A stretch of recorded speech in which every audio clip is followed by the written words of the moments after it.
Howdy, folks. My name is a Doom Space Marine, and today we're going to be doing a tour of this. So, the other day I decided to build a gigantic church-like thingy. That is going to be a gigantic tower castle that my buddy Dragonslayer56 is making. I will link his thing up to the right here. But without further ado, let's figure this thing out. So, this started out as I want to build a gigantic thing, and I want it to be very big, and so I ended up using WorldEdit to start the pyramid, and then started kind of adding on details from there. So, as you can see, everything's lit up all nice and pretty. It definitely looks like a mega church because of how big it is, but without further ado, let's get this tour started. So, as you go into the main entrance here, somebody left the dang door open. Gotta love those people. Anyway, we're gonna go in here, and we're gonna go this way, and then we're gonna go this way. And as you enter the main sanctuary, as you can see, there are lots and lots and lots of pews. So this little build took me about half a night, and I'm still kind of working on it here and there. There's still going to be some additions, especially upstairs. But, you know, my whole thing is, because I use shaders, because I've got a computer that can run shaders, once again, Ryzen 3700X, 32 gigs of RAM, and a 1660 Super under the hood, I like to mess with the ways I can manipulate the lighting to look pretty. So I first built this pyramid, and I was like, oh dang, it's dark in here. And I ended up lining each corner with sea lanterns. And then I ended up doing this inlay later on. So I started with the pyramid, then I built up these sea lanterns at the corners. And then I ended up making a center floor here. And this big floor up top, there is nothing in it right now, but it has some pretty cool lighting effects due to the way that it's lit up. It started out as a giant pyramid with kind of this open area, and I made the second floor, and I was like, what am I going to do? And I started kind of just building it, you know, chunk by chunk, trying to figure out something that looked cool. And I came out with this really nifty architecturally kind of complex structure. If we want a better view of what's going on here, the pews are evenly set out. A lot of times, because of my OCD, I guess in a way, thank God for that, but also it kind of gets to be a pain sometimes. A lot of this stuff, I really try to pay a lot of attention to detail, especially centering. So if you look down here, one of these blocks is not the same, and if you aren't able to spot it, I don't blame you. This one right here is the absolute center of the pyramid. So how I built this, going on the outside here, is I used WorldEdit initially to come out here and build this, let's go out here. No. To go and get this engraved sandstone, the outer portion of the pyramid. And then what I did from there is, if you're actually really careful with where your center is and actually being conscious of how you want to build something, you can actually do it in layers. And so as you can see, the interior is not the same color, and that's because this is red polished sandstone, or smooth red sandstone, that's on the very back layer. And then what I ended up doing, after I set down these sea lanterns, was I moved it 2 layers in and made this red stained glass interior that allows everything to kind of reflect and refract off of itself. So then what I did is I inlaid all of these 1 layer thick sea lanterns on the edge because I like the inlaid light look. And then after that, I, of course, built the red glass.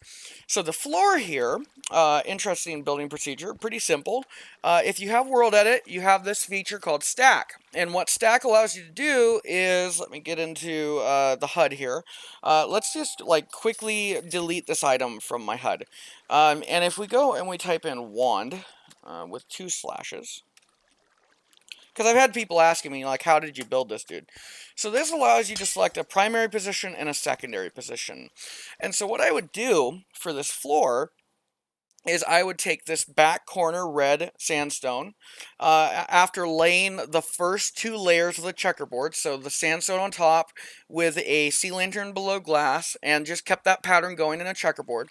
And I built these first two rows here, and I would select this back corner, and then if we go all the way over here, I would select this corner over here, the clear glass over the sea lantern, and I would tell it to stack. And I didn't know exactly how far it was to stack, so I kind of just guesstimated, and I had to do it three or four times. They have an undo command that's really handy in a WorldEdit. And eventually, I just got the right size that fit the pyramid, and I have this checkerboard floor with this really awesome refracting glass pattern. Because on top of it, you don't only just have the smooth sandstone, but you have the red stained glass. And so you get a lot of really nice, really awesome lighting effects. This is just a back hallway. I'm going to do something with this eventually. But until the time being, right now, I'm just kind of giving a showcase of, like, what I did, how I did it. And one of these days, when it's not so close to my wife getting home from work, I'll actually take you guys through how I do what I do. And how I go about building something just this monumental and huge. Um, so attention to detail. So, I do pay a copious amount of attention to detail because of the fact that, one, I want to make this eventually like a public server build kind of thing. But also because I just like being, kind of thorough with making sure things line up, all that. Call it my OCD or a subset of my autism, whatever. But I really like these symmetrical structures where, all of these rows are evenly spaced with seven pews on, or seven seats on each thing. And then down the middle, you have something with an equally long or wide pathway through. It just looks visually pleasing. And this initially was just going to be this like four square pillar kind of texture here. But I ended up realizing, you could really do a lot with these steps and making it look really exquisite, really top notch. And so, this is kind of influenced by my home church. We go to the Apostolic Faith Church, and the deacons, or like the assistant pastors or whatnot, will sit behind the pastor when the pastor preaches, that kind of thing.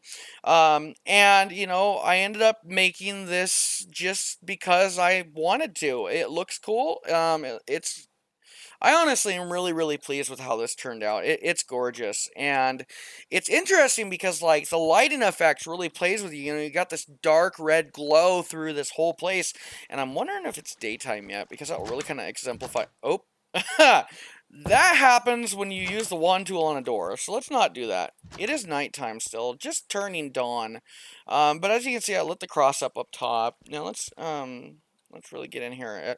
So then what I ended up doing was I tried to make a big enough glass pyramid surrounding the initial pyramid to allow for there to be little shacks and buildings in between the wall of the main pyramid and the glass pyramid.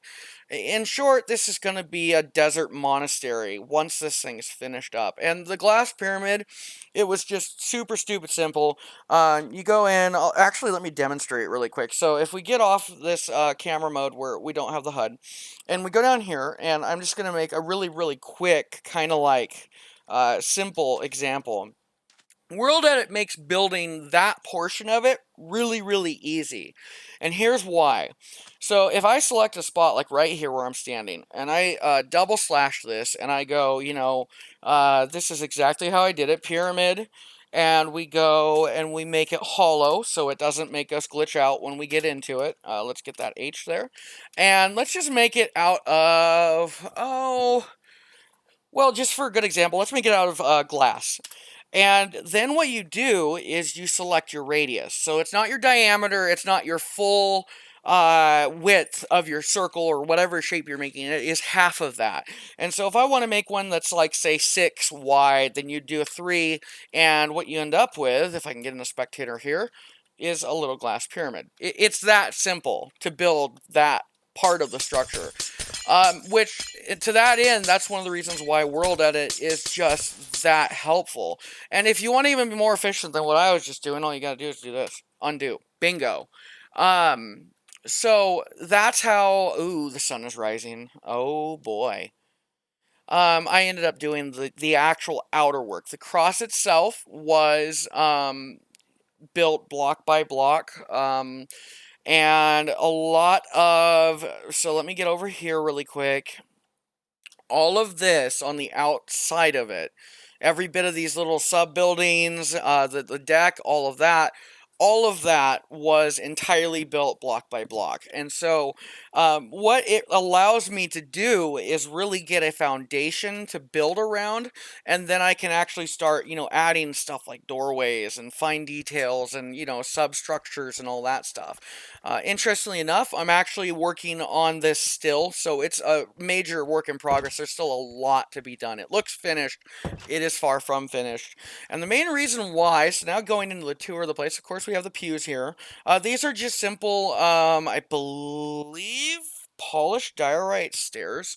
Now, if we go into here, and this is another glass floor that I used with the.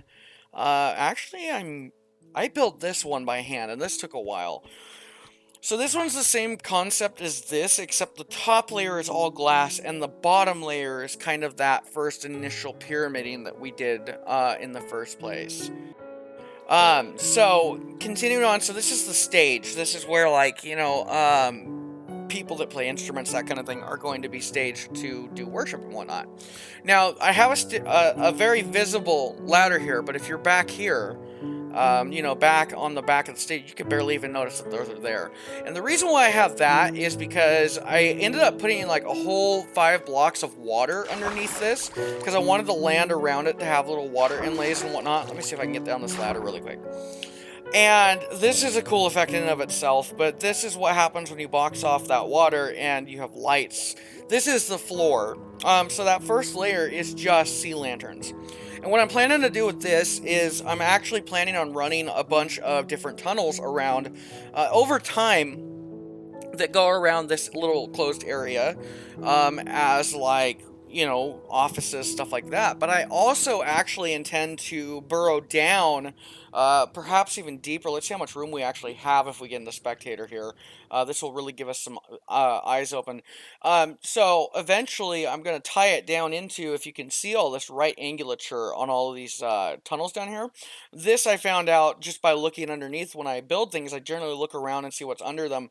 I found out I built this thing on top of a mineshaft biome, and so there's some useful resources and stuff in there once we get into the survival elements of it. But I'm looking at eventually, it's going to be a long haul, a lot of work. But what I'm looking at eventually doing is tying this gigantic pyramid structure in one way or another through a network of tunnels, so that we can not only have, like, Slayer's new build connected to that, but also in eventuality, this is such a cool chunk air. That is such a cool, like, land rendering air.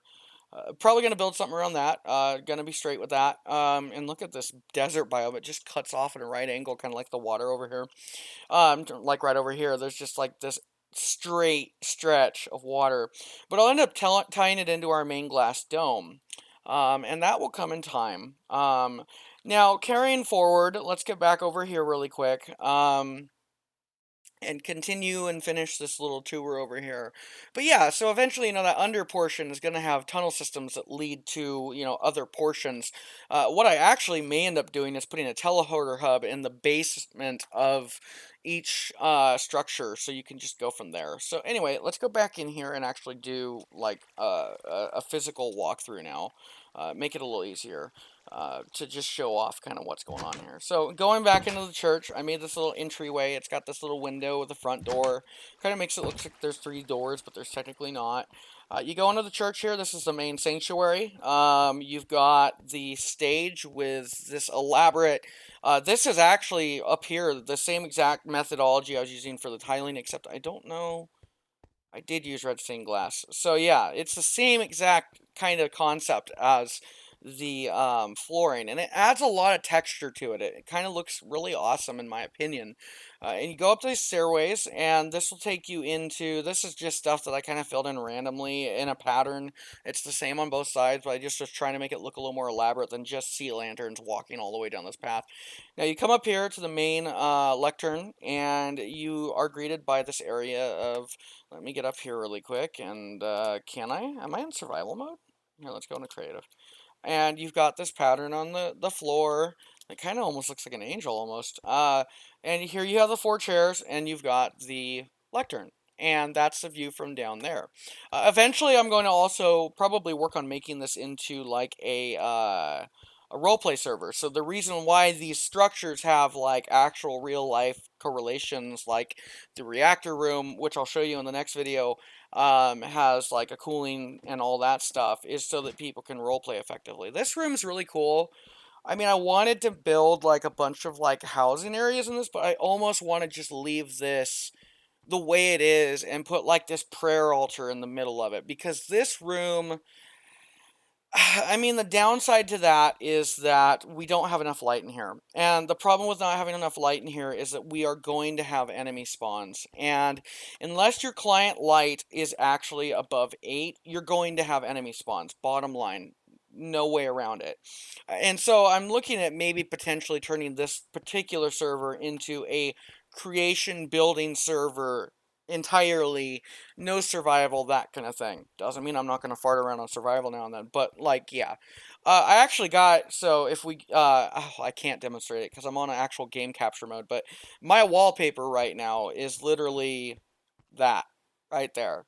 It just looks so awesome because the way this works is it is viewing, where you're viewing is based on, where the reflections are. It's screen space. It's, where your screen's looking, you're going to see the reflections of lights. As you can see how it's kind of cutting out as I go down. But this is bleeding in not only from outside, but because there's 2 lanterns right there, and it just looks so cool because it's just this one dark like area with this one doorway with light shining through it. And that's really what I kind of want to exemplify in this, is the light and the darkness element of Christianity. That there is all kinds of insurmountable trials we face, but a little bit of light in a very dark space will light it up immensely. Now, going forward, this is like the monastery kind of thing. This is a deck. This is kind of a greeting deck where people can, talk and whatnot, and eventually wave to the people down below.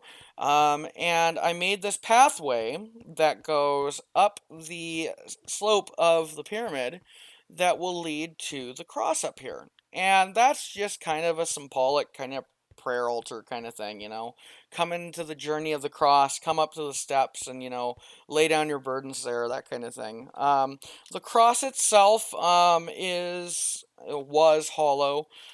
We have a layer of, I believe, I want to say smooth quartz on the outer one and white cement on the inner one. And I ended up making it to this design because I wanted it to be able to be lit up, and I just wanted enough light to shine through that it would be visible in the night. We have, of course, lights down here, but they don't really do the job. Lights in Minecraft only extend a few chunks. It's not really that immense, light source to light source. It's kind of cool because the volumetric lighting, you're actually kind of getting to see like how the rays affect right here. Right in the center of the screen there, you'll see actually how the rays are kind of reflecting off the glass and refracting down. This is a result of that water placement I was talking about earlier.